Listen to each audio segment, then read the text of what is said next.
ആരാ? Praveen. Antonio Felix. ഞാനൊരു ക്രിമിനലാണ്. ഒരു കേസായിട്ട് ഒളിവിൽ വന്നത് അവിടെ. പോലീസ് നഗരത്തിൽ എൻ്റെ തലക്കടിച്ച്. സാരമില്ല, പേടിക്കണ്ട. ക്രിമിനലാ? നിങ്ങളെങ്ങനെ ഇവിടെ എത്തിയ? ഞാൻ ഒരു ചെറിയ തെറ്റ് ചെയ്തു. ഒരു ചെറിയ റേപ്പ്. ഒരു സ്കൂൾ കുട്ടിയെ റേപ്പ് ചെയ്തു. പോലീസ് പിടിയാൻ വന്നു. ഞാൻ പിടികൊടുത്തില്ല. 4-5 ദിവസമായിട്ട് ഞാൻ ഇവിടെ ഒളിവിൽ. ഞാൻ പോലീസ് കരുതി എന്നെ തലക്കടിച്ച്. സോറി, പറ്റിപ്പോയടാ. രാത്രിയാവാറായി. ഞാൻ എന്താ പുല്ലിലാ കിടക്കാറ്. എനിക്ക് ഇഷ്ടമുള്ളിടത്ത് പോയി കിടക്കാം.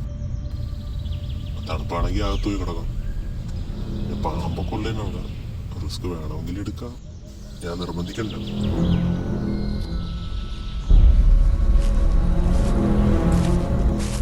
എന്താ മുഖത്തൊരു വിഷം? നിങ്ങൾ റേപ്പിൻ്റെ കാര്യം പറഞ്ഞപ്പോൾ എനിക്ക് എൻ്റെ അനിയത്തി ഓർമ്മ വന്നു. പേടിക്കൊന്നും വേണ്ട, ആ കാര്യം ഒന്ന് വിട്ടേക്കാം.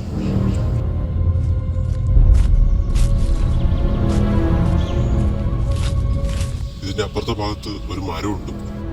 അതിൻ്റെ തേൻ കൂടും. അതിന് കുറച്ചെടുക്കും, കുറച്ച് കുടിക്കും. പിന്നെ ഇവിടെ ഒരു വാഴത്തോട്ടം ഉണ്ടായിരുന്നു. ഇപ്പോൾ ഉണ്ടോയെന്ന് അറിയില്ല. അതിൽ നിന്നൊരു കൊലയെടുത്ത് കഴിക്കുമായിരുന്നു. ഇവിടെ ഇതൊക്കെ ഉള്ളൂ, വേറെ ഒന്നും പ്രതീക്ഷിക്കണ്ട.